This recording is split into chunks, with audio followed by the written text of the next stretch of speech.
প্রথমেই কিছু গোটা মশলা ভেজে নিন।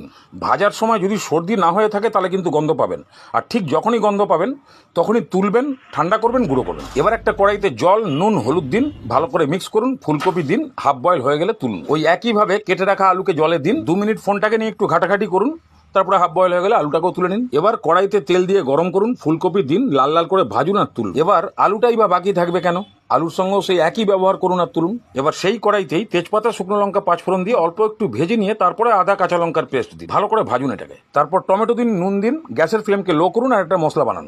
হলুদ, লঙ্কা গুঁড়ো, জিরে গুঁড়ো, ধনে গুঁড়ো, নুন আর জল ভালো করে ঘেটে নিয়ে এতক্ষণে দেখুন টমেটো গলে গেছে। মশলাটা দিন, 2 মিনিট ভালো করে কষিয়ে নিয়ে তারপরে 50 গ্রাম দই দিয়ে ভালো করে কষান। তেল ছাড়তে শুরু করলে ভাজা আলু ফুলকপি দিয়ে ভালো মতন কষিয়ে নিন 3-4 মিনিট। ঝোল বাড়ানোর জন্য জল দিন, ওপর থেকে আয়ুর্বেদিক মশলাটা একটু দিয়ে দিন, ভালো করে ঘেটে ঘুটে ঢাকনা দিন। সব সেদ্ধ হয়ে গেলে ওপর থেকে ঘি দিয়ে নামান আর টেস্ট করুন।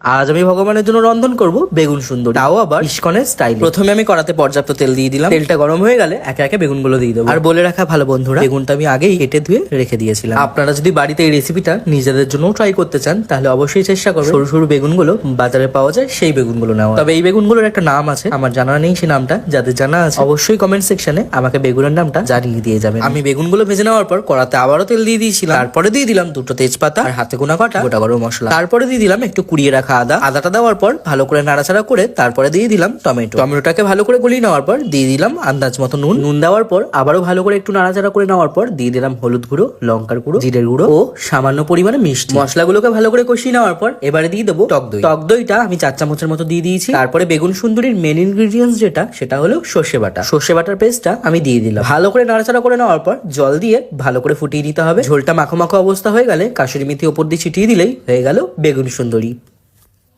আচ্ছা, বেশি চিকেন খেয়ে কি পেট গুড়গুড় করছে? তাহলে নামমাত্র তেলে এরকম একটা স্পঞ্জি ধোসা খেয়ে দেখুন। তাহলে প্রথমেই একটা সুপার ফাইন চাটনি বানিয়ে ফেলুন। নারকেল গুঁড়ো, ছোলা ভাজা, কাঁচা লঙ্কা, ধনিয়া পাতা, গোটা জিরে, তেঁতুল ভেজানো জল আর নুন আর সামান্য জল দিয়ে ভালো করে একটা পেস্ট বানিয়ে ফেলুন। এবার শীতকালে দাদু যতটা তেল গায়ে লাগায় ততটা তেল গরম করে বিউলির ডাল আর ছোলার ডালটাকে হালকা ভেজে নিন। ভাজা হয়ে গেলেই সামান্য সর্ষে, জিরে, শুকনো লঙ্কা আর কারি পাতা দিয়ে ভালো করে ভেজে নিয়ে বাস ঢেলে দিন নারকেলের চাটনির মধ্যে। তাহলে চাটনি রেডি। এবার ধোসার ব্যাটার মাত্র 2 মিনিট লাগবে। 200 সুজি, 200 দই, 2 চামচ ভেজানো চিড়ে, দইয়ের বাটির হাফ বাটি জল, 1 চামচ চিনি আর হাফ চামচ নুন দিয়ে ভালো করে এটাকে পিষিয়ে ধোসার ব্যাটারটাও রেডি হয়ে গেল। এবার একটা প্যান গরম করতে বসিয়ে দিন। এবার ধোসার ব্যাটারের মধ্যে একটা ইনো কেটে দিয়ে ভালো করে এটাকে মিক্স করে নিন। আর দেখুন প্যানটাও এতক্ষণে গরম হয়ে গেছে। দাদু কেনো আঙুল দিয়ে নাকে যতটা তেল দেয় ততটা তেল দিয়ে পালিশ করে এক ডাবুয়াটা দিয়ে দিন আর ধোসার মতন ঘুরিয়ে দিন। 1-1.5 মিনিট পরেই দেখবেন ওপরটা শুকিয়ে এসছে, তার মানে তলাটা রেডি। ওপরে একটু তেল ছড়িয়ে দিয়ে নামিয়ে দিন। এবার যতগুলো ভাজবেন একটা তো তেল দেবেন না, খালি প্যানের মধ্যে কাগজটা দিয়ে পালিশ করে দেবেন। ওরে বাবা, এ তো সাংঘাতিক নরম।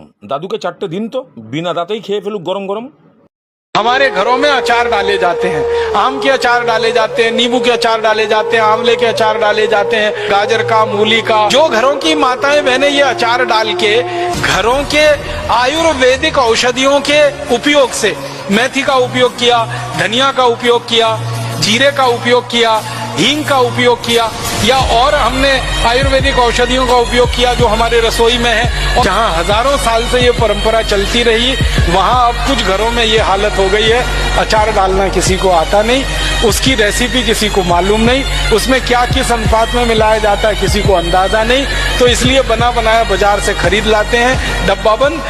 এটা হলো আলু মশলা পুরি বা আলু মশলা লুচি, যাই বলুন না কেন টেস্ট কিন্তু একই পাবেন। একবার এইভাবে বানাতে পারলে গ্যারান্টি আছে 5টার জায়গায় 9টা খাবেন। প্রথমেই 2টো আলুকে সেদ্ধ করে ঠান্ডা করে ম্যাশ করে রাখুন। তারপরে ওর উপরে 50 গ্রাম সুজি আর বড় চামচে 2 চামচ টক দই দিয়ে অল্প জল দিয়ে এটাকে মেখে 15 মিনিট ঢাকনা দিয়ে রেখে দিন। 15 মিনিট পরে দেখবেন সুজিটা দই জলের ঘোল খেয়ে খানিকটা নরম হয়ে গেছে।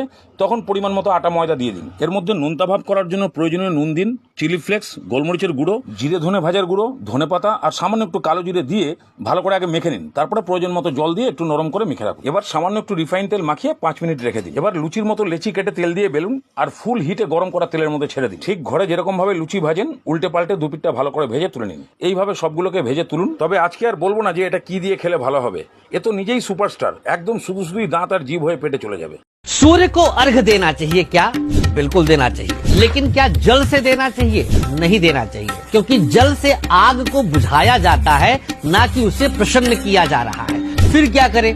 ग्रह के रूप में अपने कुंडली के सूर्य ग्रह को बलवान करने के लिए, शुभ करने के लिए घी से अर्घ दीजिए। अब लोटा भर घी रोज कहाँ आप अर्पित कर पाएंगे इस महंगाई में? ऐसी स्थिति में प्रतीकात्मक रूप से, प्रतीक के रूप में चम्मच में 4 बूंद घी लेकर रिंग फिंगर सूर्य की अंगुली से घी को ऐसे पोंछकर और ओम घृणी सूर्याय नमः कहते हुए छिड़काव करिए।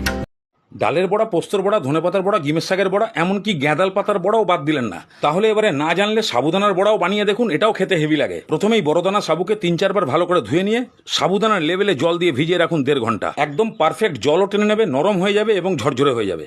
এবার কিছু ভাজা বাদামকে মোটা মোটা ভাব করে পিষিয়ে রাখুন। এটাকে আলাদা করে তুলে রেখে দিয়ে ওই মিক্সিং জারি একটা বাদাম চাটনি বানিয়ে ফেলুন। বাদাম, ধনেপাতা, কাঁচা লঙ্কা, আদা, সামান্য জিরে, পরিমাণ মতো নুন আর 2 চামচ দই দিয়ে সামান্য জল দিয়ে এটাকে পিষিয়ে ফেলুন। এবার সাবুদানাটাকে নিন আর গুঁড়ো করা বাদামটাকে দিয়ে ভালো করে মিশিয়ে দিন।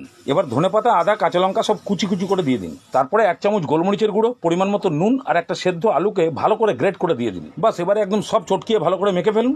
এবার হাতটাকে ভালো করে ধুয়ে নিয়ে হাতে সামান্য তেল লাগিয়ে প্রথমে গোল গোল করে তারপরে চ্যাপটা করে বড়ার আকারে শেপ দিয়ে দিন। বাস খালি খেয়াল রাখবেন সাইডে যেন কোনো ফাঁক ফুকুর না থাকে। এইভাবে সব রেডি করুন। বাস তারপরে গরম তেলে ছেড়ে দিন, উল্টে পাল্টে ভালো করে ভাজুন। এরকম ভাবে বানিয়ে উপোস নন উপোস যখন খুশি খান। আর বাদাম চাটনিতে ঠেকালেই একদম ডবল মজা পান।